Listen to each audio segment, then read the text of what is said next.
Então, a mensagem de hoje, né, é crer para ver, e se tivesse um subtítulo, seria o Cristo que alcança, confere poder e não nos deixa à nossa mercê, ou não nos deixa no engano. Nós leremos juntos, então, o Evangelho de João, o capítulo 20, do verso 19 ao verso 19. A minha Bíblia aqui já está aberta, mas leremos, então, João, capítulo 20, verso 19 ao 29. Assim, então, diz a palavra do nosso Senhor. Ao cair da tarde, daquele primeiro dia da semana, estando os discípulos reunidos a portas trancadas, por medo dos judeus, Jesus entrou, pôs-se no meio deles e disse: a paz seja com vocês. Tendo dito isso, mostrou-lhe as mãos e o lado. Os discípulos alegraram-se quando viram o Senhor. Novamente Jesus disse: paz seja com vocês. Assim como o Pai me enviou, eu os envio. E com isso soprou sobre eles e disse: recebam o Espírito Santo. Se perdoarem os pecados de alguém, estarão perdoados. Se não os perdoarem, não estarão perdoados. Tomé, verso 24, chamado Dídimo, um dos 12, não estava com os discípulos quando Jesus apareceu. Os outros discípulos lhe disseram: vimos o Senhor. Mas ele lhes disse: se eu não vir as marcas dos pregos nas suas mãos, não colocar o meu dedo onde estavam os pregos e não puser a minha mão no seu lado, não crerei. Uma semana mais tarde, os seus discípulos estavam outra vez ali, e Tomé com eles. Apesar de estarem trancadas as portas, Jesus entrou, pôs-se no meio deles e disse: paz seja com vocês. E Jesus disse a Tomé: coloque o seu dedo aqui, veja as minhas mãos, estenda a mão e coloque-a no meu lado. Pare de duvidar e creia. Disse-lhe Tomé: Senhor meu e Deus meu. Então Jesus lhe disse: porque me viu, você creu? Felizes os que não viram e creram. Vamos orar? Senhor Deus e Pai, glórias ao teu santo e precioso nome. Senhor, nós estamos aqui com o objetivo de adorar ao Senhor, com o objetivo de ouvir a sua voz, com o objetivo, Senhor, de entronizar louvores, de glorificá-lo, Senhor, na beleza de tua santidade. Senhor, tem misericórdia de nós e fala conosco, porque precisamos compreendê-lo. A tua palavra ela é viva e eficaz e ela dirá, Senhor, aquilo que precisamos saber, aquilo que precisamos compreender. Então, Senhor, através da tua palavra, traga, Senhor, a verdade aos nossos corações, que o teu Santo Espírito ele possa agir e transmitir aquilo que precisamos compreender, Senhor.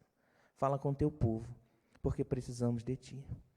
Oramos no nome de Jesus, nosso Senhor e Salvador. Amém.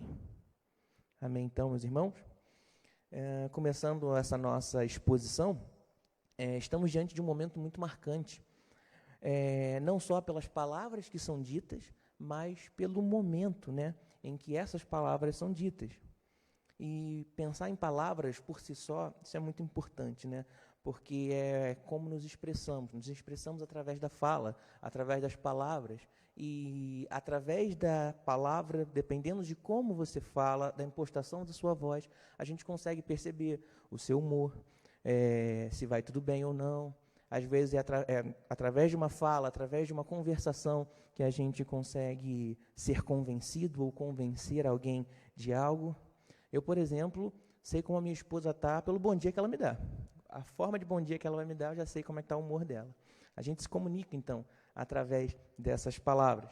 A minha esposa, então, eu não preciso nem falar. Ela já pega meu humor ali, só de me ver, ela já sabe como é que eu estou. E isso é bom, isso é bacana. E existem momentos em que determinadas palavras podem parecer impróprias, podem não ter muito sentido, né? Um determinado assunto, num determinado momento, pode parecer impróprio.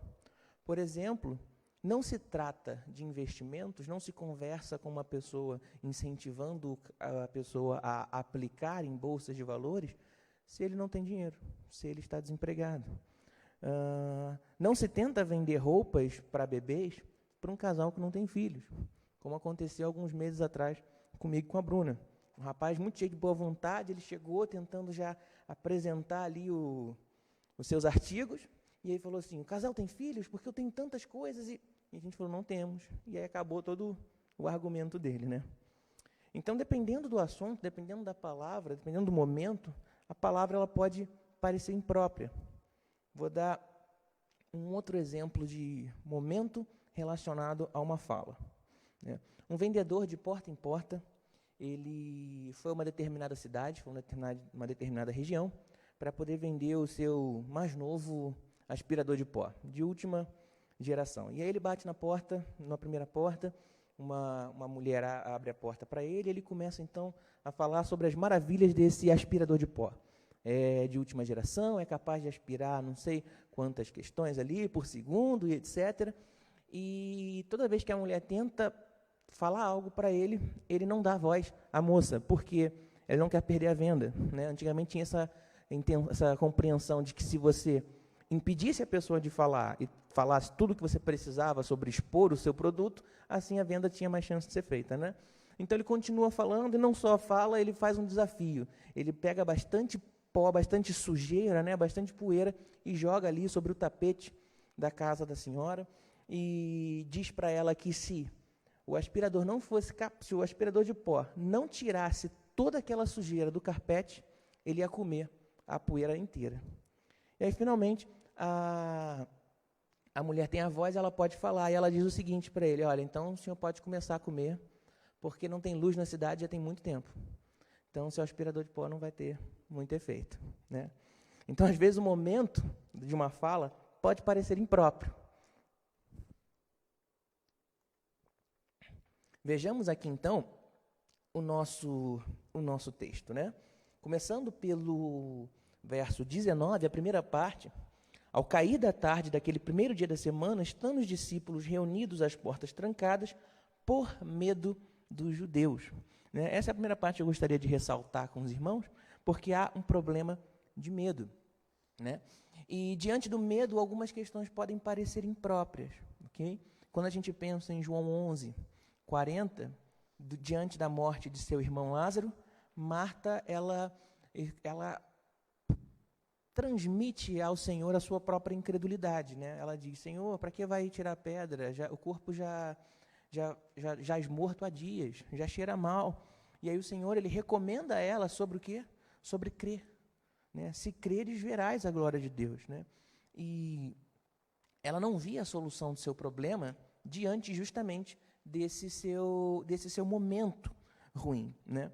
E pode parecer impróprio, né, falar sobre fé diante de um momento trágico, né? Ou pode parecer às vezes condescendente, né? Nossa, é muito fácil você falar quando você não está passando por determinada situação. Mas com Marta não foi impróprio aquela fala. Sabe por quê? Porque foi Jesus quem falou. E se ele disse para crer, então é para crer mesmo, porque tem resultado. E o resultado, no caso de Marta, foi que o seu irmão, ele ressuscitou. Então, o verso 19, ele relata o medo que os discípulos tinham, por isso as portas trancadas, né? O texto deixa bem claro que o medo deles é dos judeus. E aqui eu vou tentar rapidamente explicar o porquê que há medo por parte desses judeus, desses discípulos do Senhor. Eles não entenderam e não acreditavam que Jesus morreria, ok? E quando Cristo vem a óbito, ainda que por aquele momento, os discípulos são tomados por um grande temor. E aí eles começam, então, a repensar sobre o evangelho que eles tinham adquirido, que eles tinham entendido, ok? Porque se Jesus morreu e eles estão enganados, eles vituperaram, eles insultaram, eles ultrajaram, eles afrontaram o judaísmo. Porque Jesus Cristo dizia que ele era o Filho de Deus. Ele dizia que ele e o Pai eram um. E agora ele morreu. Então, e agora? Durante 3 anos caminhamos com um homem que fez grandes coisas, que disse grandes coisas, mas agora ele está morto. Então a gente escarneceu da religião judaica, porque nós cremos que esse homem era filho de Deus. Ele era Deus. E agora? Então havia esse grande temor, ok? E o que a gente faz quando há medo? Qual é o comportamento do ser humano quando há desesperança, quando há medo? Geralmente a gente foge. Geralmente a gente se esconde, a gente deita, não quer levantar, se tranca em casa, né? De fato, o medo, ele é a marca da queda, ok? Você percebe isso em Gênesis 3, no verso 10, quando o Senhor passeia pelo Éden e pergunta: onde você está, para Adão? E aí ele responde: eu tive medo e me escondi, ok? Então, existe um problema chamado medo. E qual é a solução para esse medo? Caminha comigo, que eu já vou te contar. Pensando agora na segunda parte do verso 19 e juntamente com o verso 20, o Senhor diz o seguinte: Jesus entrou, pôs-se no meio deles e disse: paz seja com vocês. E tendo dito isso, mostrou-lhe as mãos e o lado, e os discípulos alegraram-se quando viram o Senhor.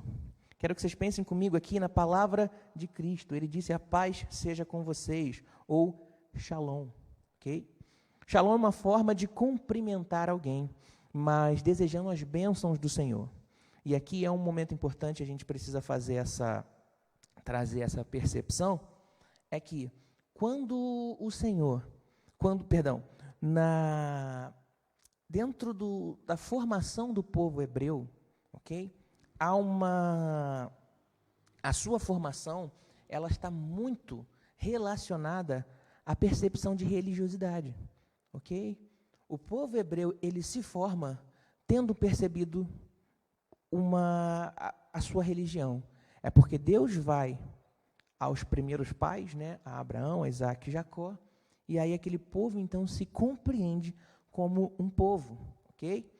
Então, a perspectiva deles de sociedade não pode ser separada de uma vida religiosa, ok? Aqui no nosso país a gente escuta muito, o Estado é laico, ok? Mas naquele período a sociedade ela foi formada, né? O povo hebreu foi formado, foi entendido enquanto povo dentro de uma perspectiva religiosa. Não havendo religião, não havendo entendimento de que Deus falou com Abraão, aquele povo não teria sido formado. Não haveria, então, aquele ajuntamento de pessoas que configura essa sociedade, ok? É muito importante entender isso, por quê? Porque até o simples oi dos hebreus é carregado de significado religioso, ok? O shalom deles é carregado de cunho religioso, porque foi a forma que o povo se configurou. Então, para eles, dizer só oi não basta. É preciso que o seu oi seja carregado de informação religiosa. E essa informação, no caso, são palavras de bem-aventuranças. No caso, o shalom, ele deseja não só um bom dia ou que tudo vai bem, mas que as bênçãos do Senhor estejam com a pessoa, ok? Esse, então, é um bom exemplo, né? É um bom resumo do shalom. Ele o significado é um pouco mais robusto, mas a gente pode minimizá-lo e compreendê-lo assim. Um exemplo, então, dessa palavra de bênção, essa expressão de religiosidade do shalom, a gente consegue ver em Números, no capítulo 6, no verso 22 ao 26. Vou pedir para os irmãos abrirem aí.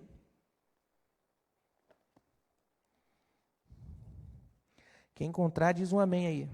Ó, não vou conseguir ouvir, mas... Não, o pastor falou aqui, então é bênção. Então, Números 6, do verso 22 ao 26, a gente percebe aqui um pouquinho do que significa esse shalom, essa bênção espiritual. Dentro aqui da perspectiva de uma bênção sacerdotal, o Senhor diz a Moisés, verso 23, digarão aos seus filhos, assim vocês abençoarão os israelitas. O Senhor te abençoe e te guarde, o Senhor faça resplandecer o seu rosto sobre ti e te conceda graça. O Senhor volte para ti o seu rosto e te dê paz. Graça e paz, já ouviu isso em algum lugar? Né? Só em quase todas as cartas, né? Essa é a forma de cumprimentar dos apóstolos, a graça e a paz. Então, assim, o contexto, né, de shalom ele é expressado. Então, quando o Senhor Jesus ele aparece e diz paz, não é qualquer paz, é a sua paz. É a graça do próprio Deus e paz.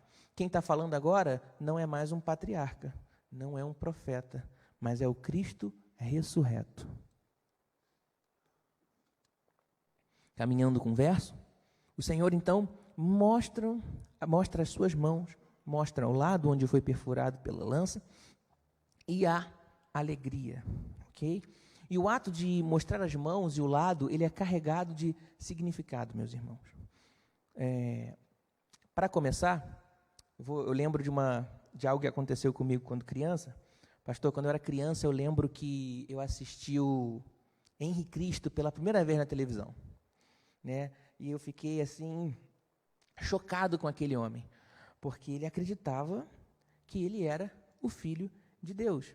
E aí, nossa, faz tanto tempo isso, eu não consigo esquecer, porque ele foi para um programa e ali ele foi defender a tese de que ele era o Filho de Deus. Estou olhando aqui para o pastor. De que ele era o Filho de Deus. Ele começa a defender a sua tese. E um homem diz assim, o seguinte para ele, a fim de contra-argumentá-lo, né? Se tu é o Filho de Deus, me mostra as tuas mãos. Deixa eu ver os cravos que transpassaram as suas mãos. E aí o Henri Cristo, ele diz o seguinte: eu sou o Cristo, mas eu não fui para a cruz, eu fugi, ok? E aí o rapaz responde para ele: então acabou todo o teu evangelho, porque se Cristo não morreu, de que sobra o evangelho? Esse é o mesmo argumento que Paulo vai fazer em 1 Coríntios no capítulo 15. Se Cristo não morreu, vocês são os mais miseráveis dos homens. Porque toda a estrutura do evangelho foi baseada na crença de que Cristo morreu e ressuscitou, ok? Então, o fato do Senhor Jesus mostrar os lados, mostrar, no caso, os cravos, as mãos feridas, é para que não houvessem desculpas humanas que pudessem mascarar a ressurreição. Por exemplo, Jesus entra e podia ser um sósia, a gente não sabe, podia ser um irmão gêmeo que a gente nunca ouviu falar, né? Podia ser incríveis formas de tentar mascarar a situação. Ele podia ter de fato fugido, pegaram um cara lá e crucificaram no lugar dele.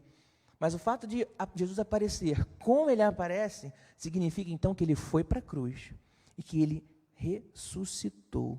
E assim foi cumpridas as palavras dos profetas, que há muitos anos atrás já haviam dito que o cordeiro seria imolado. Há um outro motivo, uma outra implicação para Cristo aparecer desse jeito, mas eu vou deixar ela um pouquinho para o final, vocês tenham paciência comigo. No verso 21 a 23, aqui a gente também percebe uma outra questão. Diz assim o texto: novamente, Jesus disse: paz seja com vocês. Ele é insistente em nos trazer paz. Bom isso, né? Assim como o Pai me enviou, eu os envio. E com isso, soprou sobre eles e disse: recebam o Espírito Santo. E se perdoarem os pecados de alguém, estarão perdoados. Se não os perdoarem, não estarão perdoados.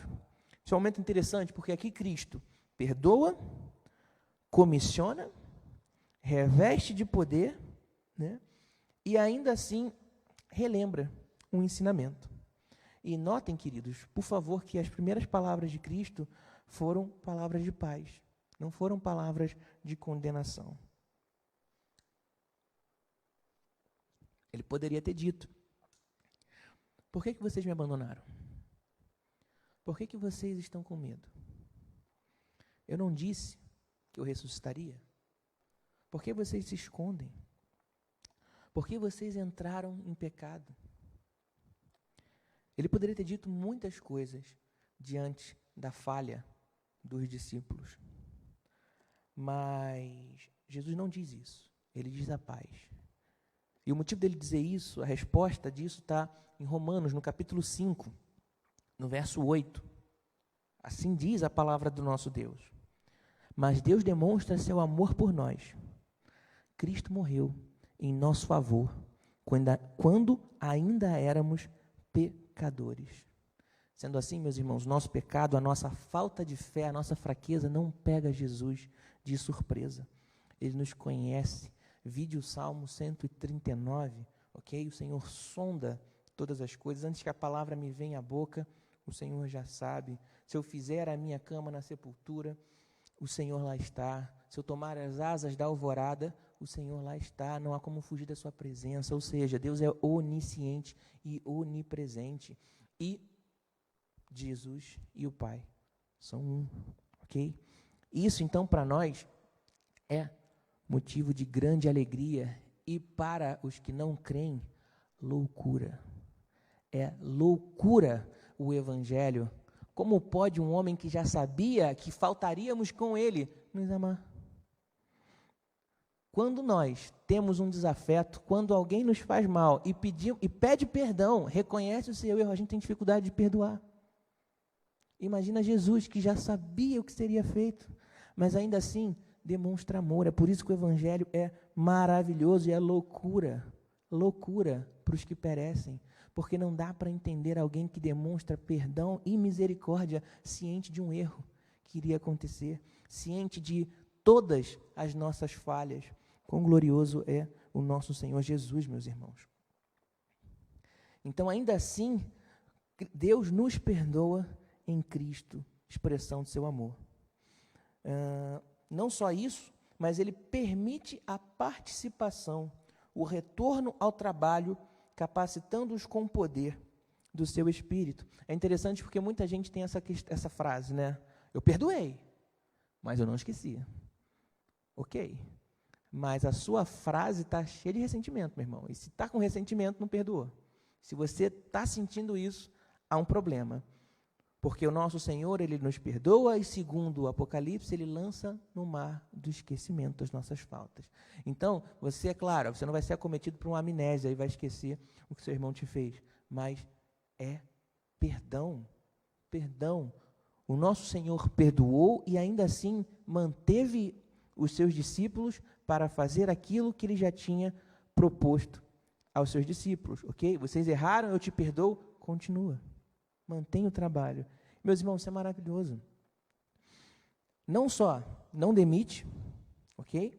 Mas ainda garante novas ferramentas para o desempenho do trabalho, se você me permite essa analogia. Ou seja, Ele perdoou, concedeu o seu Espírito para que eles pudessem continuar desempenhando o seu trabalho, ok? Antecipou o Pentecostes de Atos capítulo 2 para essas pessoas, soprou-lhes o Espírito, e ainda assim permitiu com que trabalhassem. Esse é o Jesus que nós amamos. Esse é o nosso Senhor. Então ele encerra aquele momento reforçando o mandamento, dizendo, ame uns aos outros, né? E uma expressão do amor é o perdão. Se perdoarem os pecados de alguém, versos 23, estarão perdoados. Se não os perdoarem, não estarão perdoados.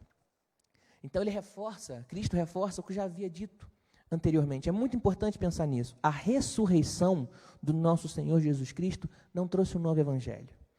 Ele não disse nada diferente. Agora que eu ressuscitei, vai funcionar da seguinte maneira. Não, ele apenas reforça aquilo que ele já tinha dito. Ele não traz um mandamento novo, ok?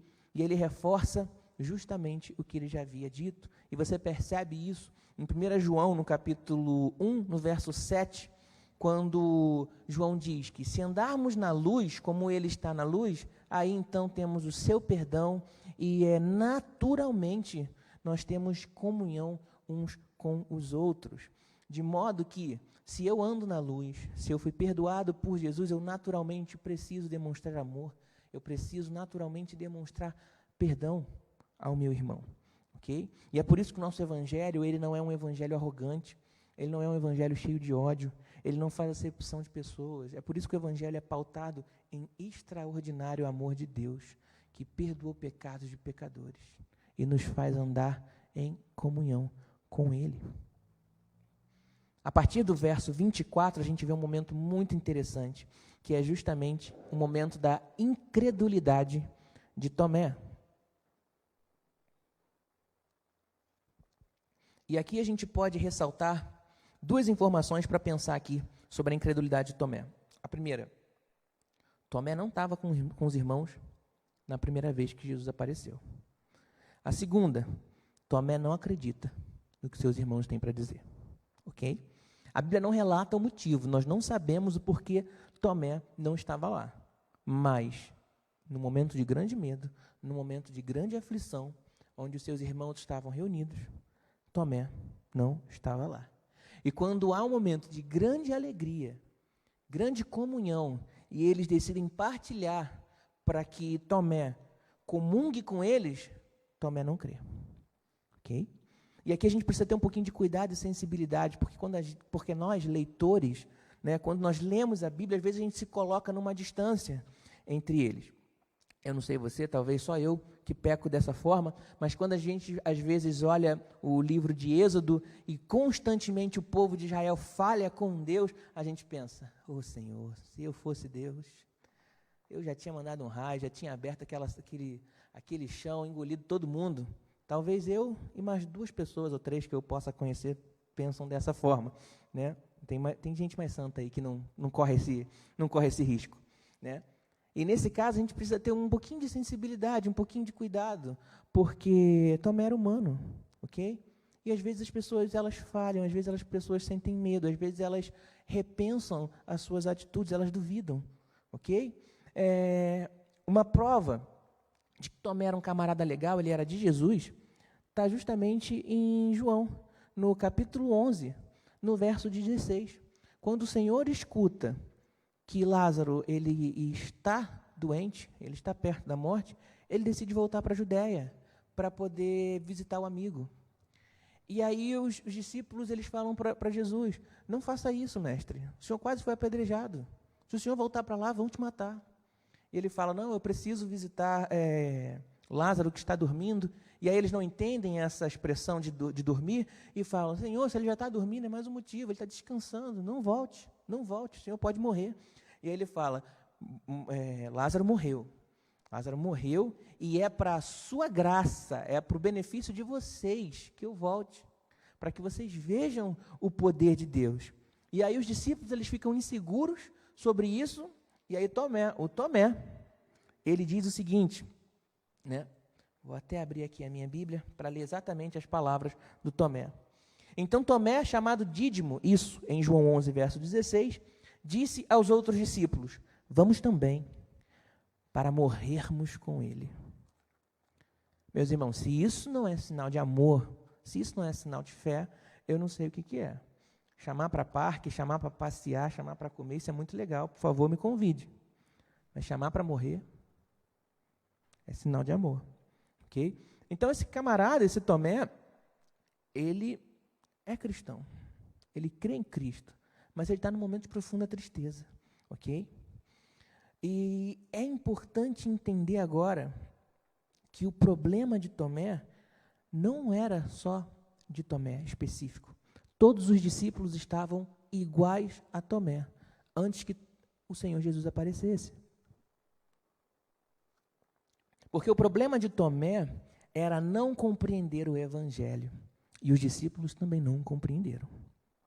Você vê em Lucas, no capítulo 22, no verso 31, que Pedro falha em compreender o Evangelho. Jesus disse para ele, Pedro, Satanás veio me pedir para peneirar vocês, como trigo. E como o trigo é peneirado naquela época? Eles pegam ali o trigo, jogam para o alto, a palha é assoprada, é levada pelo vento, e o que é trigo fica. Ou seja, o diabo pede para fazer essa peneira, deixa passar um vento, para ver quem é que fica. Aí Jesus fala, mas eu intercedi por vós. E aí ele fala algo engraçado. Ele fala, então Pedro, quando você se converter, fortalece seus irmãos, ajuda seus irmãos. Né? E aí Pedro fala, Senhor, isso jamais vai acontecer, estes podem te deixar, eu jamais lhe deixarei. Bonito, né? E a resposta de Jesus é, ainda hoje, você vai me negar 3 vezes. Veja Mateus, no capítulo 11, no verso 2 e 3, João o Batista, ok? Ele passa por um momento de incredulidade. Esse camarada é o homem que batizou a Jesus, é o que disse, eis o Cordeiro de Deus que tira o pecado do mundo. É o que viu a pomba do Espírito Santo sobre Cristo e entendeu que ele era o Cordeiro.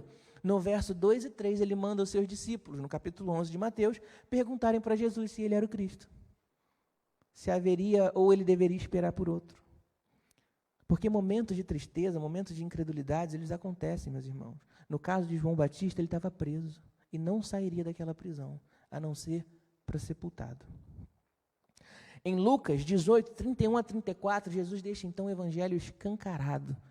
E ele fala que uma semente precisa morrer para dar vida. E ele precisa então morrer para dar vida.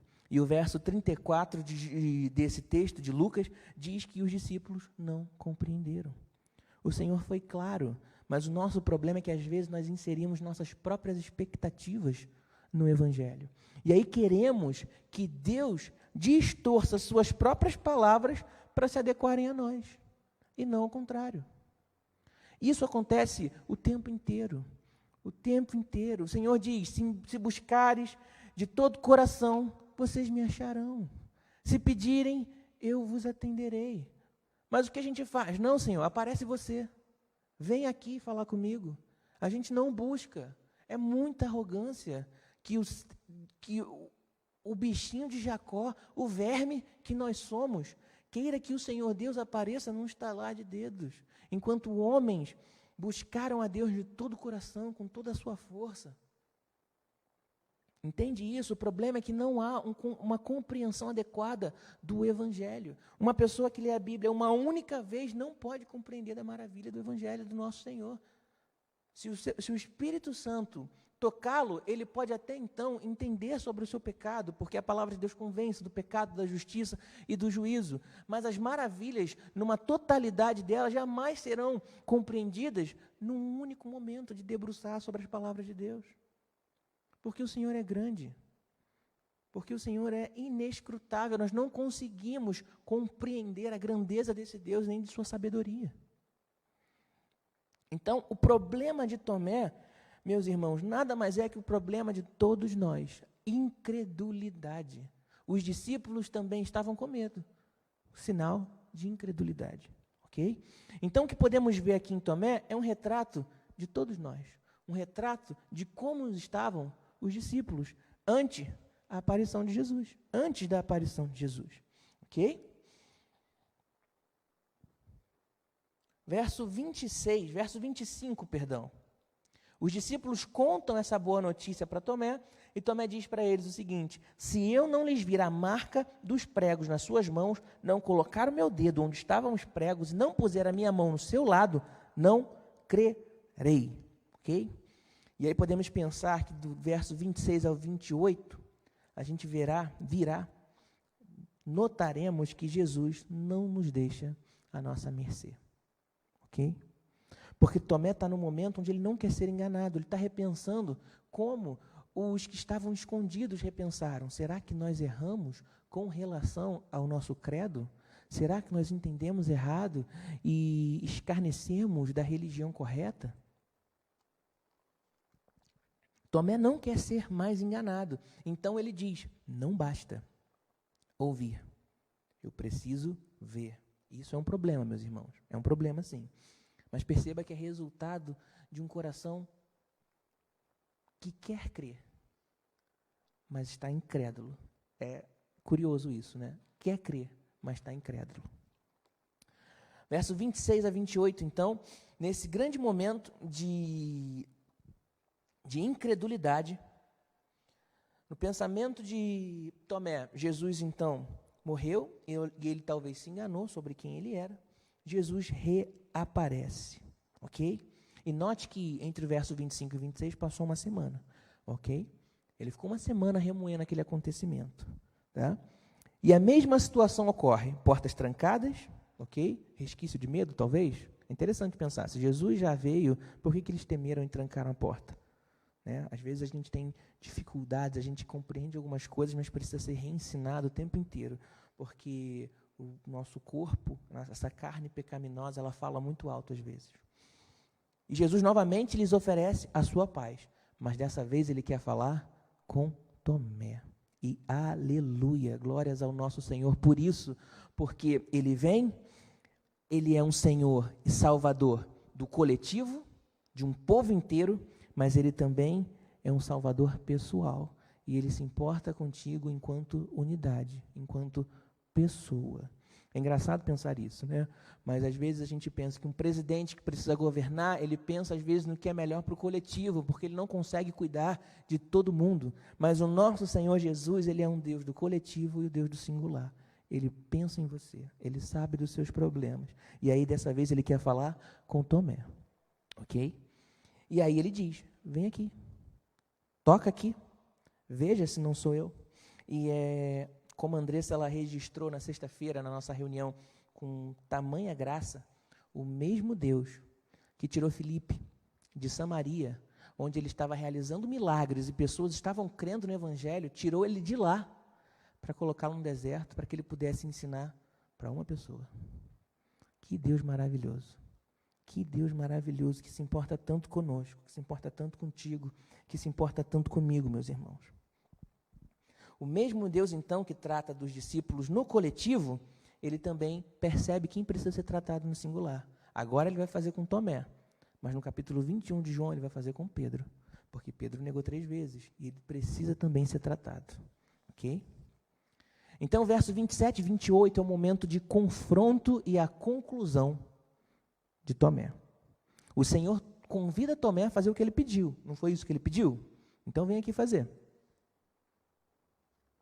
Só que o convite é mais profundo, porque de longe já dá para ver como é que está o estado ali do corpo. Mas o Senhor o convida para olhar para dentro de si mesmo, para confrontar a sua incredulidade, para confrontar a incoerência, o mal entendido que ele havia feito sobre o que era o Evangelho. O Senhor é zeloso com a sua palavra e não deixa um filho enganado. Em João, capítulo 6, verso 39, diz o seguinte: esta é a vontade daquele que me enviou, que eu não perca nenhum dos que ele me deu, mas os ressuscite no último dia. João 10, verso 27 a 30 diz: as minhas ovelhas ouvem a minha voz, eu as conheço e elas me seguem. Eu lhes dou a vida eterna e elas jamais perecerão. Ninguém as poderá arrancar da minha mão. Meu Pai, que as deu para mim, é maior do que todos e ninguém pode arrancar da mão do meu Pai. E o meu Pai e eu somos um.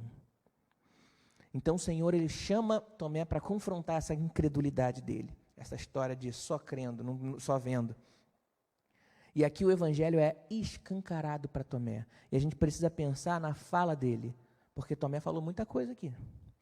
No verso 28 ele diz: Senhor meu e Deus meu. E os adventistas, eles acreditam, eles têm uma outra forma de contestar, de explicar esse verso, porque eles não creem em Cristo como em sua unidade com o Pai. E ele não é Deus para os adventistas. E eles dizem que essa fala de Tomé é: Senhor, meu Deus. Ele é um susto, ok? Uma reação de susto. Ele, meu Deus. Isso é um problema, meus irmãos. Principalmente se a gente pensar que um judeu vai realmente tomar o nome de Deus em vão, por conta de um susto, por conta de um choque, ok? Eles não fazem isso, não, isso é um problema ocidental. A gente faz isso, não eles. Tá? Então, é difícil pensar que um judeu agiria dessa forma. A grande verdade é que Tomé, ele usa expressões que só era usado para a divindade máxima, a divindade única dos judeus. Era como os judeus chamavam Yahvé. O Deus de Moisés, o Deus de Abraão, de Isaac e Jacó. Ele chama de Senhor meu e chama de Deus, eu sou. Ok? Então, a fala de Tomé aqui é: eu estou compreendendo o Evangelho agora. Agora, então, eu entendi as implicações. Tu és filho do Deus vivo. Tu és o próprio Deus. Não é um profeta, não é uma alma mais nobre, uma alma mais esclarecida. Tu és o Filho de Deus. E se tu és o Filho de Deus, existem implicações seríssimas para isso. E agora, então, a gente explica a questão do verso 20, sobre que eu disse que deixaria para mais tarde, mas por que, então, Jesus teve que aparecer daquela forma que ele apareceu? E a gente vai pensar nisso, lendo o livro de Levítico, no capítulo 9, o verso 22 e 24, meus irmãos. Abram aí comigo.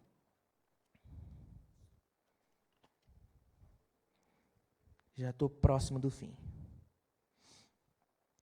Levítico 9, verso 22 e 24, diz assim: depois Arão ergueu as mãos em direção ao povo e os abençoou. E a gente já viu como é que é a bênção, né, do sacerdote. E os abençoou. E tendo oferecido o sacrifício pelo pecado, o holocausto e o sacrifício de comunhão, desceu. Assim Moisés e Arão entraram na tenda do encontro. Quando saíram, abençoaram o povo, e a glória do Senhor apareceu a todos eles. Saiu fogo da presença do Senhor e consumiu o holocausto e as porções de gordura sobre o altar. E quando todo o povo viu isso, gritou de alegria e prostrou-se com o rosto em terra. Aleluia! O Senhor recebeu o substituto pelos meus pecados. Essa é a alegria do povo naquele momento. O Senhor aceitou a propiciação pelos nossos pecados. E Cristo, então, ele aparece ressurreto, com aquelas marcas, com aquelas feridas, para provar que o Senhor aceitou o seu sacrifício. Pois como a gente pode provar que o Senhor aceitou o sacrifício de Cristo? Qualquer um pode dizer que vai tirar a sua própria vida e Deus vai aceitar o seu sacrifício. Mas só um foi justo, e o Senhor o ressuscitou. O Senhor o ressuscitou. Isso é tremendo, isso é a loucura do Evangelho. Alguém, então, que não merecia, morreu, mas para provar que o Senhor aceitou aquela oferta e agora nós temos paz com Deus, Ele ressuscitou a Jesus. Então nós temos vida com Cristo. Cristo vive, reina e venceu. Verso 29 a 31, há uma repreensão e uma bem-aventurança que nos alcança. E eu gosto muito da forma como a Bíblia lida com os fatos, porque ela não esconde, os problemas e nem promove desculpas para o comportamento das pessoas. Então, Jesus ainda condena a demora de Tomé para crer. Ele diz, e vamos ler juntos, ele diz o seguinte para ele no verso 29, porque me viu, você creu? Felizes os que não viram e creram. Ou seja, precisou chegar aí aos 45 minutos do segundo tempo, né, para Tomé crer, que nem o Adriano lá na Copa América de 2004, né? Precisou chegar no finalzinho para que houvesse aí um raio de esperança. Mas tá bom, Tomé, antes tarde do que nunca, né? Para alguns não vai ter esse tempo. Ore agora, meu irmão. E o ciclo de incredulidade e fé de Tomé acaba com essa bem-aventurança. Ok, o problema de Tomé foi resolvido, mas aí o Senhor, ele fala de uma bem-aventurança que nos alcança. Ele diz o seguinte, felizes são os que não viram e creram. Ele fala para os da antiga aliança, que morreram esperando o Messias e crendo que ele viria, e fala para nós que não vimos a ressurreição desse Messias, mas nós cremos, nós somos felizes. E aqui, meu irmão, não é um chamado para deixar a nossa fé fragilizada, não é agora uma desculpa para que a sua fé não tenha significado, para que seja vazia de sentido, ok? Não é uma afirmação de que a teologia vai contra a história, de que a fé vai contra a ciência, ok? Ele só diz que não vimos a ressurreição, mas cremos. Mas o verso 30 e 31 são importantíssimos para compreender, e leiamos juntos, por favor. Jesus realizou na presença dos seus discípulos muitos outros sinais milagrosos que não estão registrados nesse livro. 31. Mas estes foram escritos para que vocês creiam que Jesus é o Cristo, o Filho de Deus, e crendo, tenham a vida em seu nome. Aleluia. Ou seja, eu mostro para ti o porquê você deve ter fé. Vocês não viram, mas têm argumentos para crer. E é esse o nosso Evangelho. Tomé tinha argumentos para crer, mas precisou ver. Não é o nosso caso, meus irmãos. O Senhor nos deu argumentos para crer, e nós creremos em nome de Jesus. Felizes são aqueles que não viram e creram, ok? Isso serve de prova para aumentar a sua fé. Concluindo, assim como Jesus disse a Marta em Betânia com relação a Lázaro, se creres, verás a glória de Deus. Ele também nos diz isso hoje, nessa manhã. Creia e verás a glória de Deus. Eu vou orar brevemente com vocês. Senhor Deus e Pai, louvado seja o teu grandioso nome. Ó Senhor, que palavras, Senhor. Palavras de vida eterna, Senhor, carregadas de significados. Obrigado por tudo que tens feito. Tu és um Deus maravilhoso e bendito. Obrigado pelo seu perdão, pelo teu poder, por não desistir de nós. Continua com o teu povo e torna claro aquilo que eu não pude esclarecer. Continua falando aos corações. É o que eu te peço em nome de Jesus.